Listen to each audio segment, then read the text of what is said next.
We're back, ladies and gentlemen. The Crow's Nest in Beijing, Worlds 2017 finals held there. Fantastic finals, of course, and we are going to be a little bit more local. Not quite Worlds yet, but two teams potentially that we could see at Worlds representing China. Yeah, I mean, look. Swings and roundabouts, both TOP and RNG, maybe they'll find themselves in an equal venue. I don't know if you guys have something like that in Europe. I don't think it's as grand. Yeah, no, you don't have anything. I don't. You got nothing. I did think when they first announced Paris, I was going to like, oh my god, are we on Parc de Francais? And I was like, that's amazing. Yes. And then I was like, wait a minute, that is literally an 80,000 seater stadium. There's no way in hell. Maybe it's possible. Yeah. Anything is possible. Yes, true. The Chinese fans will come. Yeah. They will fill those seats. If they get the team to the final. There but, we go, you know, we'll have to wait and see. But coming back into this matchup, Top Esports, you know, we had a quick look at some of the replays. We had a quick look at, you know, everything else. They looked dominating, and right at the forefront of that domination was our MVP, Knight. He took great control in the early game to mid game. I think he was just fly throughout. I mean, just taking a look at this was a pretty bad play coming in from 369. But guess who comes in and save it? It's Knight. Being able to get the pick alongside Ben and XX. So this happened actually really early on. There's a reason why he has the first kill to his name. Knight actually not only took over the early laning phase, came in and a lot of the team fights came through. Now, if you ask for a co-MVP, I would say Ben. Yep. I think Ben did a lot in these team fights to be able to secure kills and then just be able to support, you know, at the right time, Knight. The roam up topside worked, this team fight even better. 2 hooks that were able to nail very crucial kills. And this is kind of where it all went wrong for RNG. It was an incredibly close game up until then, and then we talked about it a little bit in the post-game, just miscommunication and not being on the same page, and Knight, with the side of Top Esports, able to capitalize on the smallest amounts of mistakes. And guess what he does best? He kites. That's what he does. The fact that he was able to come in, I think that's not even a misspelling, by the way. He was able to play so well in a lot of these team fights. Congratulations to Kite, Knight, however you want to be able to call him. I didn't even notice that. Yeah? Like, These eyes don't lie. I always catch them. And I'm always going to make a joke about them. But I felt like Knight came in strong this entire game. And he might be able to wrap this series up. Remember, Top Esports comes in and they'd be able to have very fast games. They're the fastest team right now in the LPL. They have the fastest game time in the last series. So if you think they're going to slow down by any means just because they're in your venue, you're wrong. And something I wanted to talk about just before we obviously get into the game 2 picks and bans, like we talk about mid laners within the LPL right now. Doomby, Xiahu, Knight, you know, you've got, you know, a rookie to, you have to still give your, you know, respect to the World Championships. Which one of these is not going to Worlds? Oh, yeah. That's the question we got to start asking ourselves. Like, which one of these 4 is not going to make it? Recently, I've been close to the edge of drinking. I'm telling you, just because every time we get to the Gauntlet tournament, I'm always like, God, I would love to see JD make it to Worlds alongside EDG or even Rogue Warriors. We're getting to that stage where you have multiple teams that could get there, simply not getting there. And I mean, at the end of the day, with how ultra competitive it is, actually, there's a reason why our LPL teams make it so far. How Worlds was a possibility for Invictus Gaming that was so strong during the regular season, ultimately couldn't be able to take the championship during the finals until this year. Yep, spring 2019. So a lot of that comes down to how hard it is to be able to come out with those victories during the regular season. You're right, one of these teams have to be like, go, not Top Esports on RNG, but certainly from the, you're right, you already mentioned them. You don't want to lose them all. If you're talking about if Top Esports goes, if RNG goes, who's another team? Let's say FPX goes, suddenly you're not bringing your defending world champion. Yeah. Just like this sign says, Top Esports go! They go! Committed to the cause. But even looking at it, like, you know, even Top Esports, like, for them, the kind of only two kind of like setups they have would be win the split, and then to take away all doubt, they need IG to falter. They need IG to fall down so they could potentially take the points win if they come second. Yeah, that's when... But that's when the water gets very muddy. You're right. Whenever we talk about points, that's when everybody just... It's like talking about politics at the family dinner. Yeah. You're like, all right, then we take a step back.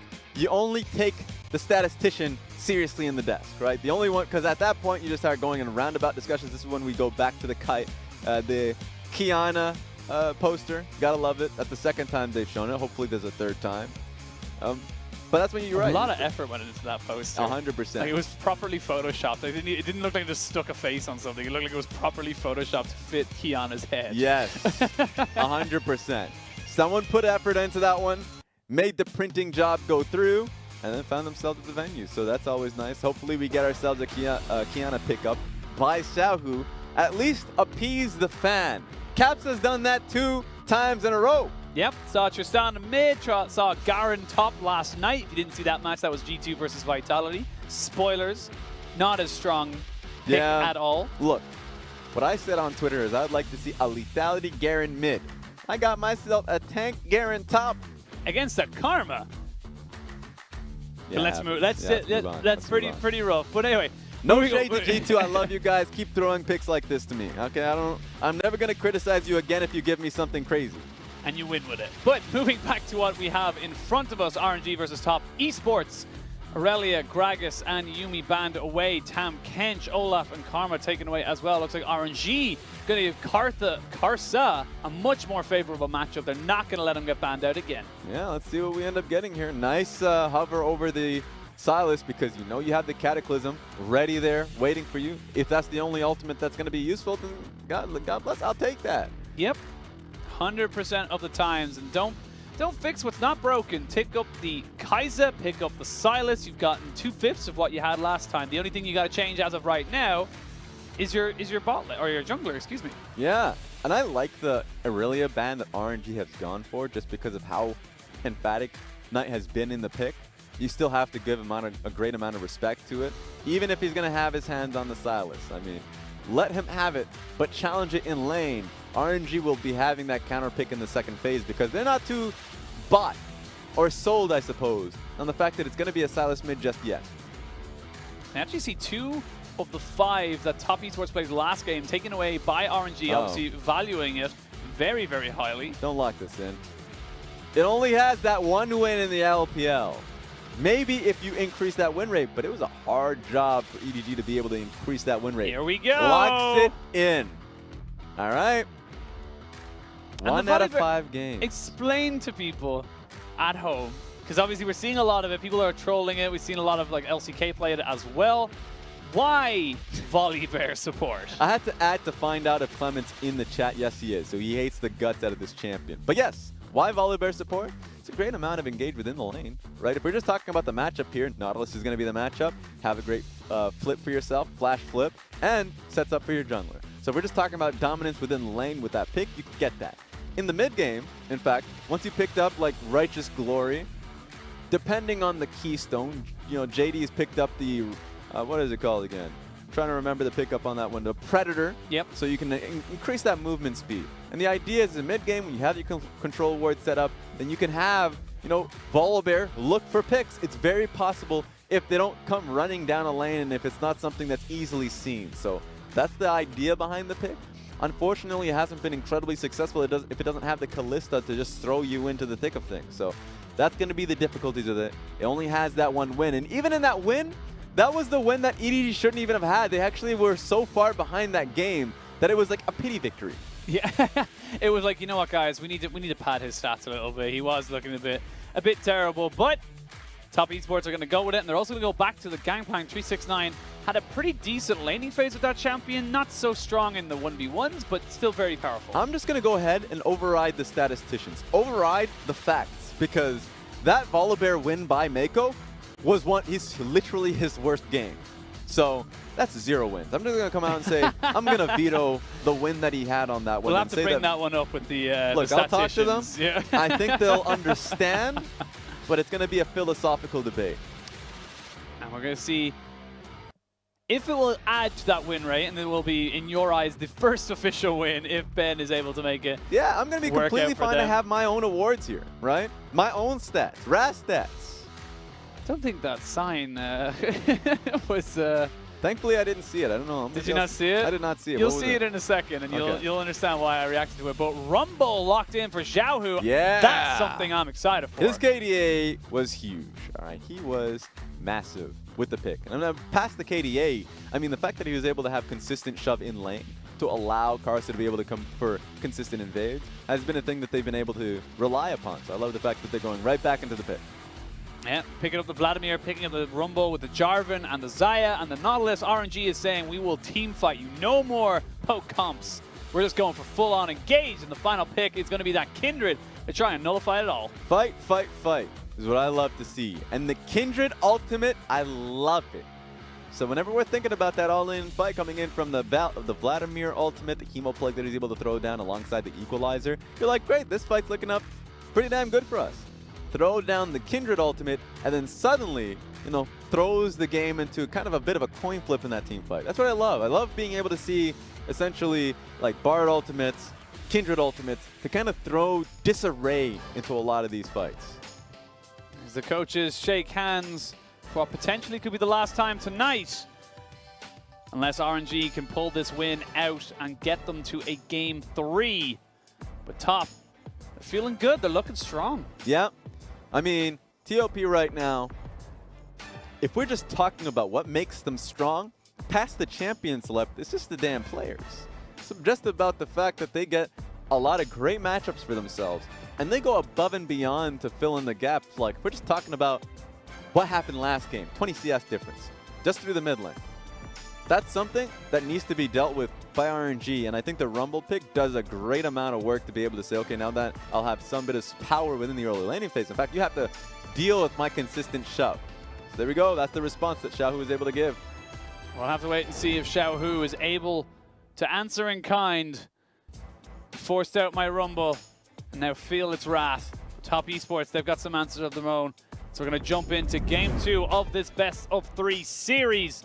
Can Top Esports take it to 2-0, or will we be seeing a third game in this epic?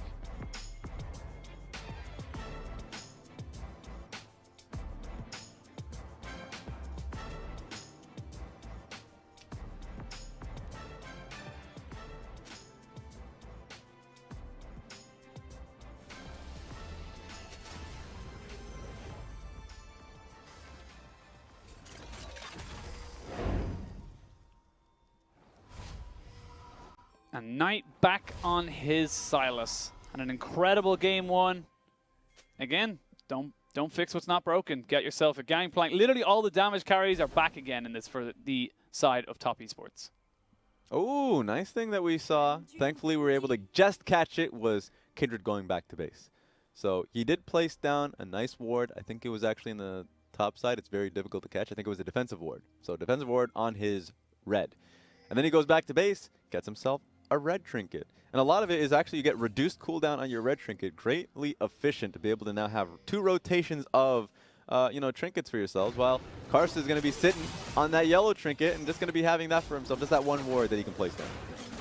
And as well, like, you know, you kind of little mind games as well, very, very small, but like, you know, it could give in the heads of RNG that, you know, he has a red trinket, there is no extra ward available for him. Yep. Little small things like that. You know, we have the mind games that we saw in Game 1 or Series 1 today. So we see it's actually the Aftershock Volibear going to be going into that bot side. Yep, Aftershock Volibear is one thing. Another thing that's actually caught my eye is the Silas going towards the Comet. So, you know, Silas, once again, can go towards multiple different keystones. Conquerors has been something that you have if you're just looking to consistently skirmish through it. This one, he does have the range disadvantage, so he's just going to be relying a lot of his Q damage that he can throw in the lane. So having that extra bit of Comet power on top of Xiahu should work out well for him. That's what we were essentially looking for. Again, won't be expecting a huge amount of early aggression the first few minutes, but should anyone make a misstep, you would imagine that either side will be 100% looking for the opportunity to capitalize on that. And what can Karsa do now in this early game? Last game wasn't as predominant. Definitely struggled a little bit. Good hook, good root. Ignite goes down, flash comes out. LokeN forced to back away. He had to burn his heal as well, as here we go. Flash burn by Knight. Double flash in from the RNG duo as they look to try and capitalize. And Xiahu, first blood. Now that was the visual bug. They didn't flash in place, flashing closer to get as much damage down as possible. Great, effectively all in from Karsa to be able to get the job done. Let's see if XX can get anything here. Flash is burned left, Sad. right, and center, but he's got the scrap shield, extra 10% move speed, and that means that Xiahu is going to be pretty damn safe. That hurts. XX was setting up well to be able to get Xiahu, but Xiahu recognizes, especially when the teleport comes down, he can get out pretty easily for free. So all-in comes through on Knight. The flash follow from Karsa and from Xiahu, so you finally get to see the reason for those flashes. Get as much damage down as possible. So even with him, you know, overloading, being able to see Rumble get as much auto attack damage in there. So good job. Nexx wasted his flash last time. Will it be able to get anything this time around? Xiahu, though, using his spidey senses, realizes that he has no vision up that top side, and last time he checked, Kindred was there. It's going to be tough for XX from this point forward, just not only because he lost his flash, because really the most important thing for Kindred is pressure through mid lane. If he doesn't have that, then suddenly won't be able to invade for, you know, pick up on his mark. And that's something that he needs to be able to track through properly. And I want to be able to see if he can get a good gank through in mid. At least he has the setup. That's the only thing that I worry about with Kindred is if he goes through a gank, you need at least some hard CC. He's able to have that from both mid lane, the Upscon Abduct, and the bottom lane with Volibear. So he might be able to look towards bottom lane later on once he positions himself. With Kindred, the magic number to really feel good about yourself is that level 4. You get the extended range on the marks, excuse me, not level 4, but the 4 marks. Yep. And if you're not able to get that, you could be in a pretty bad situation. And I like that little interaction. If you use the Triumphant Roar, you're able to stop out the Nautilus from engaging and get the extra auto attack down. You won't be able to see this one coming. Xiahu's in Fog of War completely. Yeah, going to try and steal the Gromp, but unfortunately for him, XX had Smite. But good early aggression from RNG. This is the RNG we're used to seeing. Yeah, an RNG that always has pressure through mid. So the fact that game 1 showed what an RNG looks like, where they don't have mid lane working quite well for them. That they didn't have mid lane to defend up top lane when Langx got dove. Didn't have them when bot side need a little bit of help to take down turret plating. Xiahu needs to be able to rotate a little bit more frequently, and this time around with a Rumble, especially the early gank coming through from Karsa, is able to get that down. See another fantastic route by Uzi. He's done with playing second fiddle. Flash in from Ming as he tries to go for something here, but a flip into turret. Gonna tank up a bit of damage, but overall, RNG coming out on top to get the trade, to get the dragon, and now they're looking for even more. Oh, these dragons are just painful, man. Next one's gonna be the Infernal Dragon, so RNG are actually on the right side of the RNG. Next time around, I mean, they're gonna be consistently throwing pressure at the bot side of the map. I think the only time we'll be saying them rotate up top side, maybe about 9 minutes in, so they can look to contest around Rift Herald. But they should just then come right back bot side, play another heavy focus on Dragon, knowing that they got the Cataclysm and the Rumble ultimate to kind of play around team fights properly. Looks like it's going to be pretty easy for them.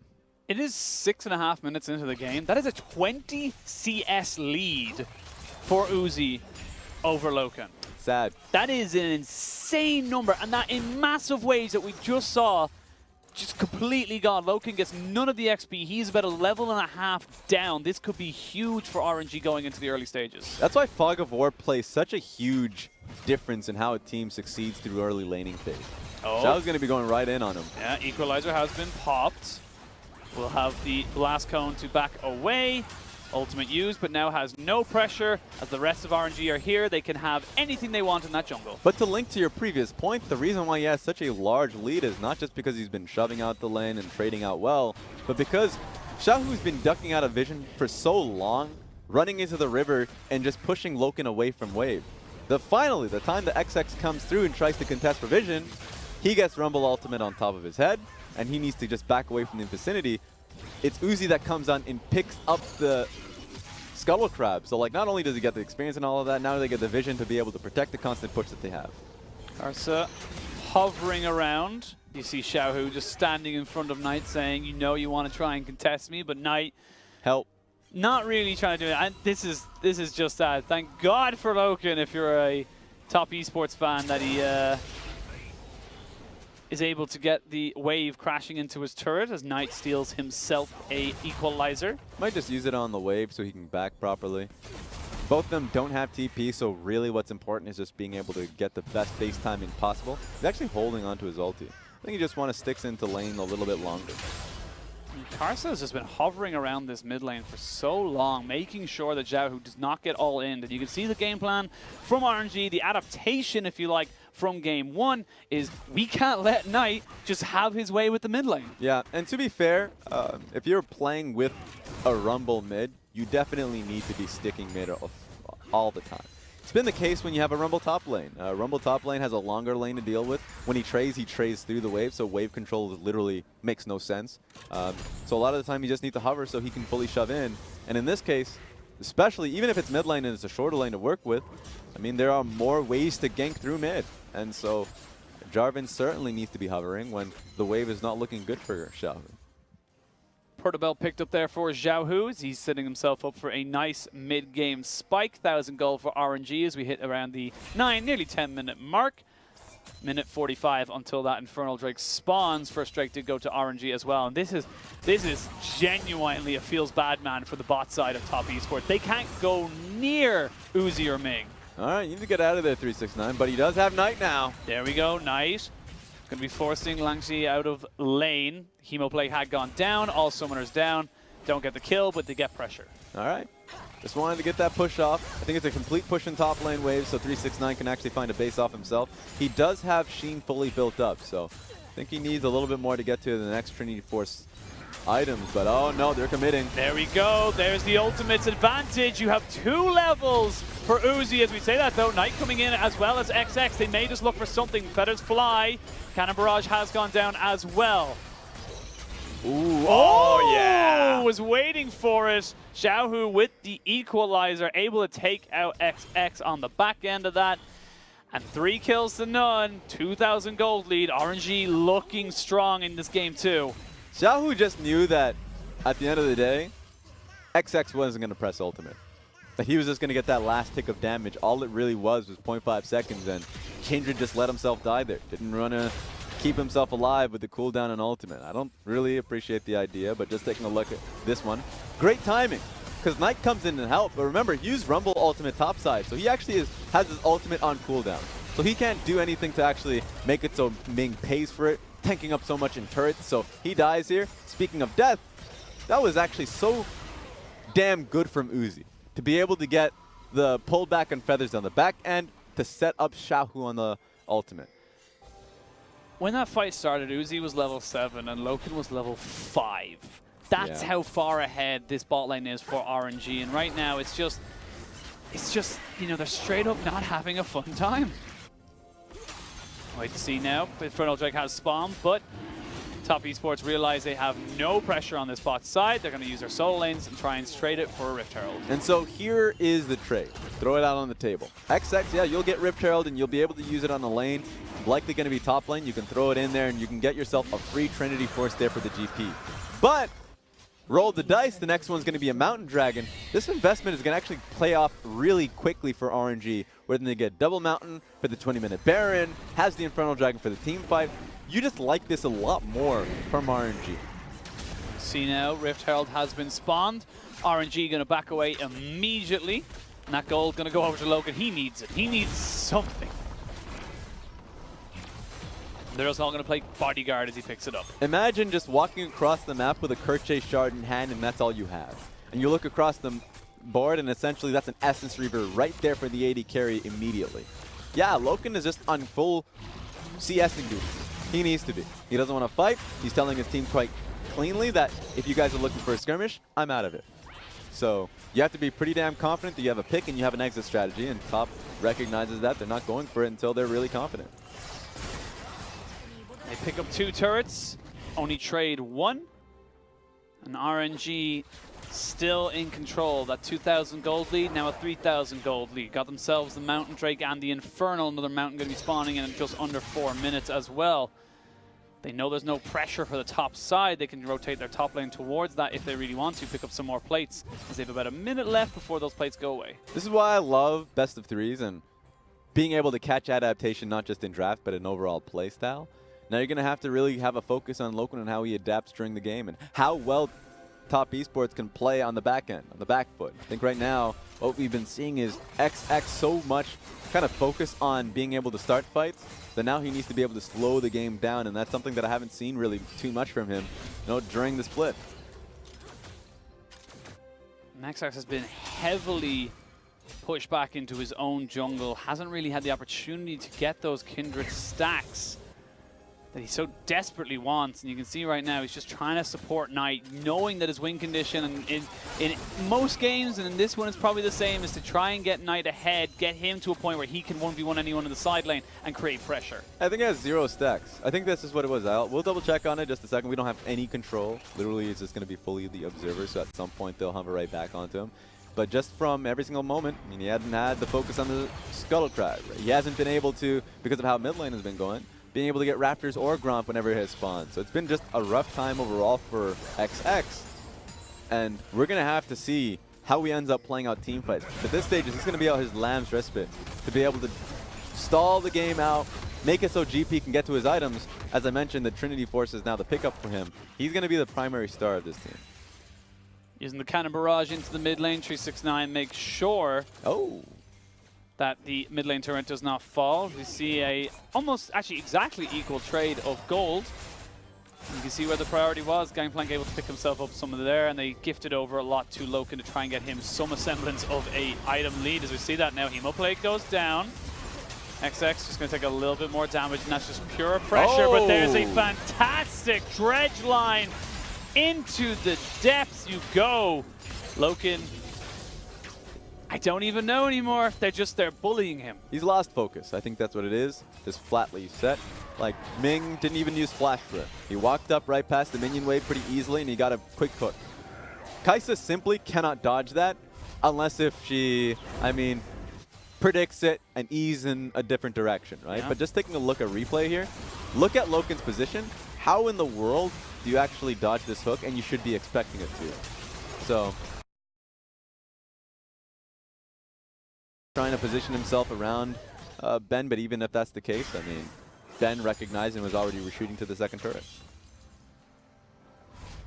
Again, this gold lead, now 4,000, kind of slowly gaining that little bit of momentum. And we talked about this as RNG as a team, is that what defines a good team isn't someone who can get advantages, who's someone who can get early advantages and then continue them on, making them bigger and bigger and the gap wider and wider. Yeah, I think what we've seen from RNG in their last series, actually, was something really good. I think it was up against LNG. When in game 1, yeah, they snowballed it incredibly quickly. They made them pay for it. Perfect. Suning. Suning. Oh, yeah, the Suning one was also... Yeah, they slammed LNG. There was actually just no slow game on that one. But against Suning, in game 2, Suning found early picks. It was RNG that had to slow the pace of the game down. And I think they did that really well. In fact, that's what they've been doing during 2018, 2017. And it's fun to be able to see them kind of being able to take current leads, expand them slowly. It's going to be on Top Esports that needs to get creative here. And Top really want to fight this fight now. They want to make sure they stop the stacking. They don't want to have the reverse of what they did in game 1. As we look to see maybe a potential 5v5 coming in right now. The vision control is in their favor, but they have to go in. The Cataclysm comes down after the equalizer, as the rest of the XX is just going to drop down the Lamb's Respite to keep himself alive. Flash flip, as they're going to be able to hit and go golden. Both mid laners now in this fight. Xiahu just keeping himself alive, but barely, as Karsa is able to take out. No, he dies on the backside of that, but a great hook by Ming means that Langx is going to be able to chase back Knight and 369. They've got themselves the inside road. There is no turret. They have got the Gangplank, though he is relatively healthy as of this moment and time. They're looking for the re-engage as they go in with a good flank, but Uzi is still fighting. But Knight able to catch him off, but there is the Feathers go fly. XX jumps in. XX goes gold. They're able to trade back a couple, but in the end, it ends up going pretty much 4 for 3 in favor of RNG. And a lot of those kills went to the damn Vladimir. Now he's 2-0-3 at the end of the day. We've seen enough Vladimir games to know where it's going, and it didn't even have a bad laning phase. The laning phase has been pretty great for Vlad, and now Langx gets that opportunity to carry. And a rare, I would almost say kind of, not poor ultimate, but definitely not an exceptional ultimate from Xiahu. It kind of doesn't really hit that many people. But with, MLXG retiring, you still get to see that spicy hot pop. Put him in the Cataclysm, Infernal, like the ultimate, the Equilibrium being right on top of their head. And he actually still puts in a lot of damage outside the Lamb's Respite. So You'd like to see Knight being able to play alongside the GP, make it competitive. So the back end of this one was actually really unexpected. But at the end of the day, the person who's stacking up cash right now is the Vladimir. He did exceptionally well during this fight.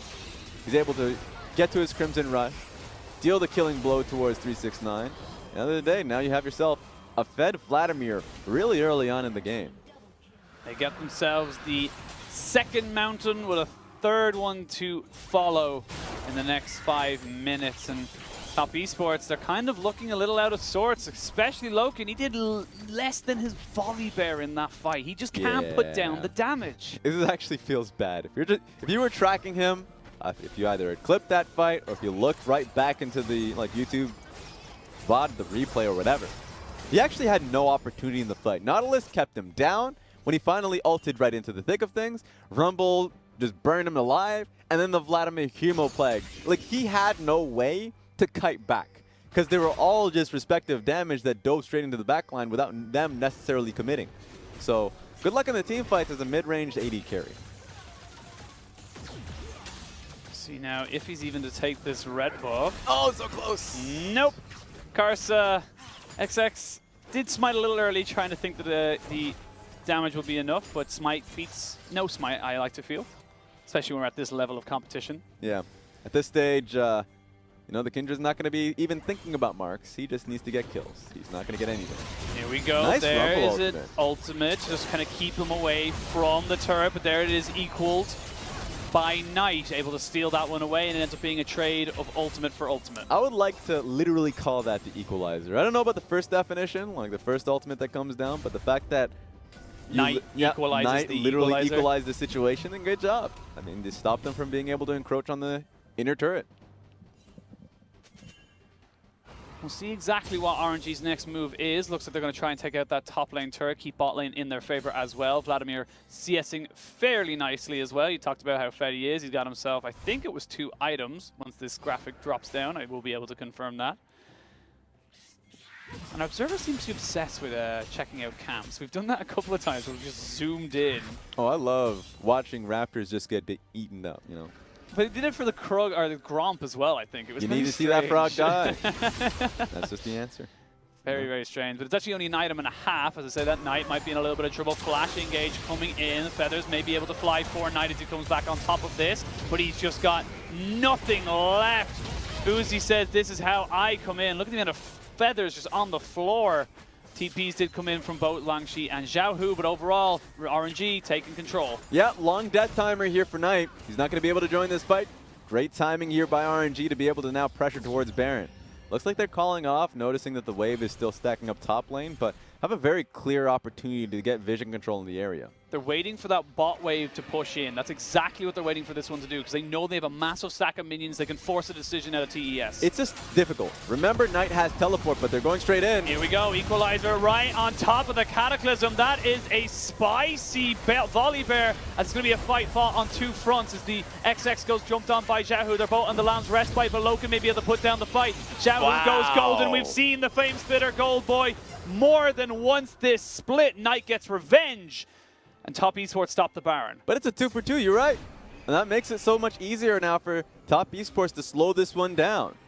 If you're a Kindred this far back, you're not doing well this game.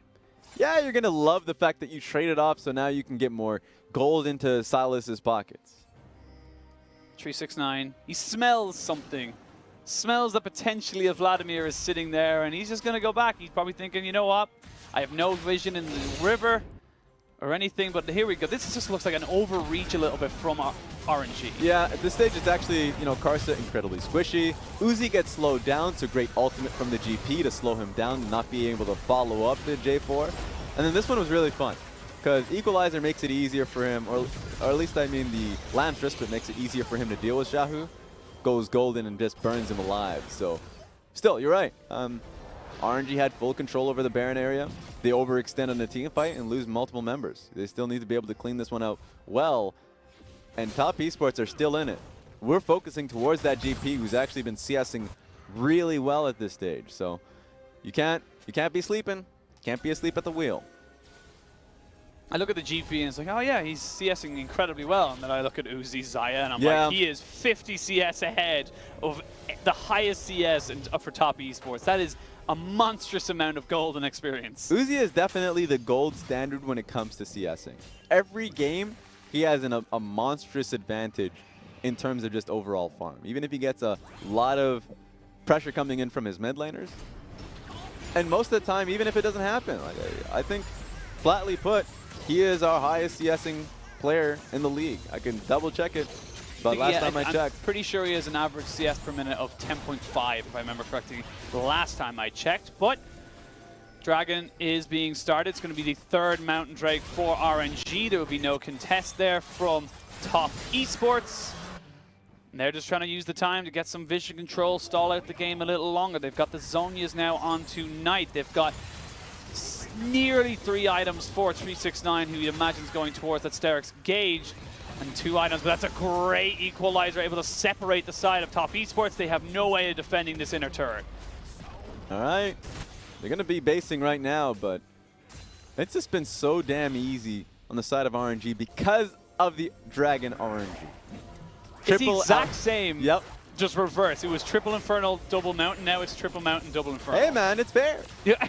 Last game, it was going heavily in favor of top. Now this time, RNG gets all that, you know, the benefits. So now we go into game 3, and that's where you see all the garbage dragons come through. Xiahu has no idea that 4 people are jumping in on top of him. He's overheated. He's gone golden. But that's only to delay the inevitable. He flashes, he goes down. Cataclysm comes in, but he flashes back out straight away. There is the equalizer from Knight as he nearly gets popped. The Lance Respite will land him a little bit of time. He goes in, and that's a huge trade back, and maybe Knight can take over this fight. Top Esports are not done. Top Esports are putting in the damage, and Top Esports have routed RNG. Knight, what kind of man are you? And guess what? You're going to get a Baron right after that. That was huge from TES. His gift to his team, come on my back, we are getting this 2-0. And Baron, 4 kills, gold to the side of Top Esports. Knight does it all. What the hell was that?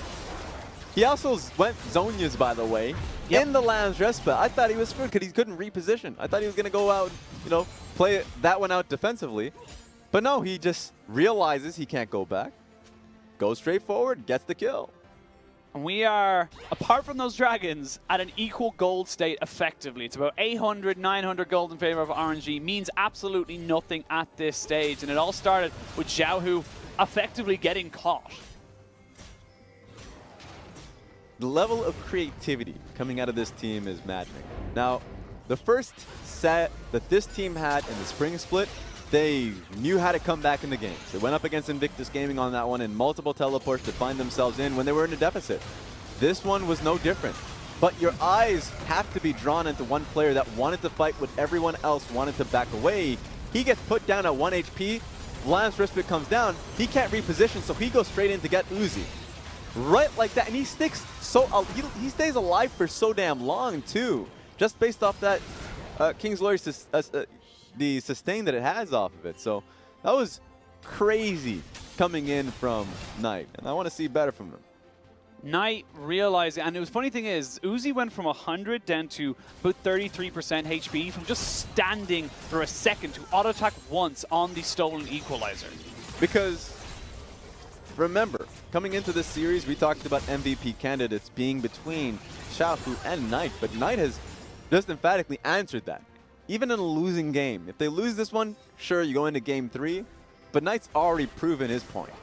So, all right, man, let's see where we're at. They slowed the game down successfully. They got themselves Baron, and now XX can farm up pretty reliably. He already has himself Blade of the Rune King. So he had 1 item to the 2 of J4. Now he's going to be able to match up in terms of, you know, just gold margins. Gives precious time and resources to LokeN, who's had to go with the Hex Drinker build as well. They will be able to crack open this top tier 2 as well. As the Vladimir was pushing in that bot side, they finally get themselves some turret gold on the board. And this game is even, apart from those dragons. Yeah, they need to be able to get the next dragon. So at the end of the day, you know, you have a lot of great pressure up top lane. retreat, go back to the next dragon. RNG are already there to try and defend it through mid lane push. Let's see if the fight ends up coming through. Volibear is ready. Here we go. 5 members of top are here. There's 4 members of RNG. There's the equalizer. Could be another 5v5 fight coming in, but no minion wave, no real engage. You're going to have to disengage from that, use your Baron recalls, and try and defend mid lane. Oh, a mass space coming through from Top Esports when there's only 20 seconds left on the dragon. Now, this is going to be a really tough one from them. Probably just conceding it completely. RNG might even try to hide and look for a fight on the back end, knowing that TES are just going to look for a fight. TES went back, picked up some more wards, picked up some control wards as well, trying to establish dominance. They had got the Baron recalls, so they're back in time. Take a look at Karsa, though. This is the fight that I'm looking at. He gets a Cataclysm, set up for the Rumble ultimate. Look at Langx. He doesn't have Flash, so he can actually go over the wall. Yeah, but these are the fights you're looking for. Flash is available. Knight finds himself on the other side. This could be another 5v5. Dragon has been started 29 minutes into the game. All right, here we go. Whose smite is better? It's going to be RNG who take it and they back away. Double Infernal, triple Mountain Dragon, and they have the run in mid lane. So this turret, if they're able to get a hand on that mid lane inner, or at least the inhibitor turret, they're going to blow it up. Yeah, Ben is there. There's the equalizer to try to slow people down, but I don't think it's going to be enough to dissuade the side of top from defending their inhibitor. Ben's just in a flank position, but RNG has already gotten the notice. They're not going to be able to go for, in fact, maybe he gets him. Here we go. Karsa's off to the side. He could potentially go for it there. Is the ultimate from the Nautilus. Cannon Barrage does just pepper the side of RNG, but now the inside track belongs to top. They're just going to push this one. Remember, they still have the outer mid lane turret to pick up. It's going to be at RNG that are going to mass reposition, double teleport coming through, or at least basing coming through from both the Rumble and the Nautilus. So they just want to at least be in position to defend the inner mid lane turret. They're going to try. XX, though, playing keep away there. I'm going to commit the teleports. Really? Karsa is off to the side. Maybe he goes for an engage here. Xiahu does not have equalizer.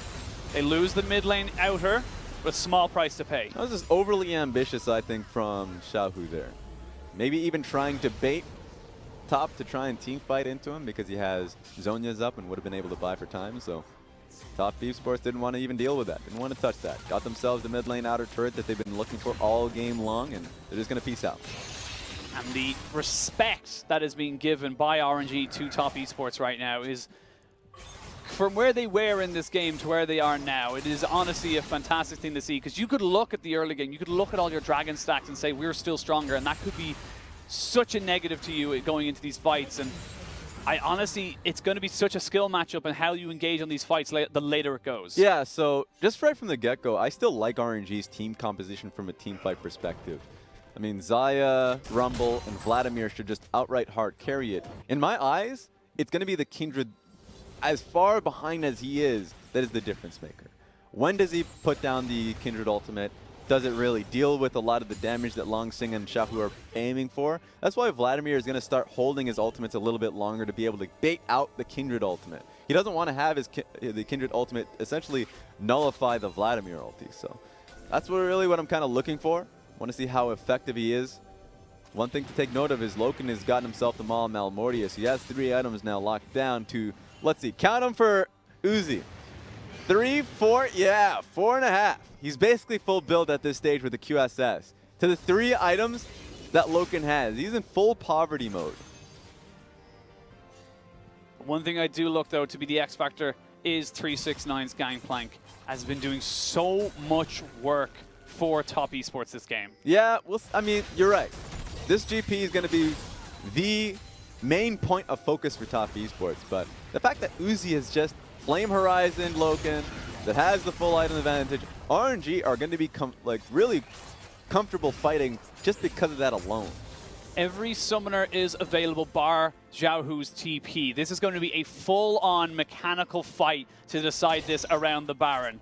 You can see vision control still very much in RNG's favor as top just look to try and control the mid lane. All right, let's see who gets the first pick. Is it going to be the Nautilus? Is it going to be the Volibear? Volibear is looking to face tank for a reason. Here we go. There we're going to see the flip. They're going to drop down the equalizer. Kind of separates the fight a little bit. Lamb's Respite has already come in as well as the Cannon Barrage. Langx just get a huge ultimate off though and gets some more damage as Langx is just tearing through this team. Knight needs to be able to do something here. LokeN goes down. It's a double. It's the rest of top falling. telling it's going to be a almost clean ace, 5-for-1. RNG taking us to game 3. Langx's the MVP of that fight.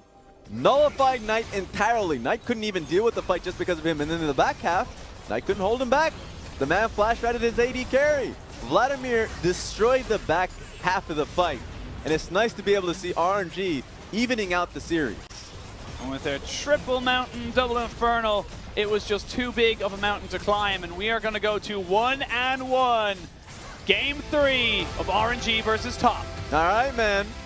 This is about the time, maybe about 30 seconds ago, when Hysterics will start yelling something about sucking blood.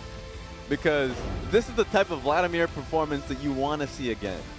Langx, they brought him onto the team from Suning for this very reason. The fact that he can play a great frontline focus. They say the Amazing J style, which is basically you kind of gracefully lose, or you get games like this where he starts incredibly ahead.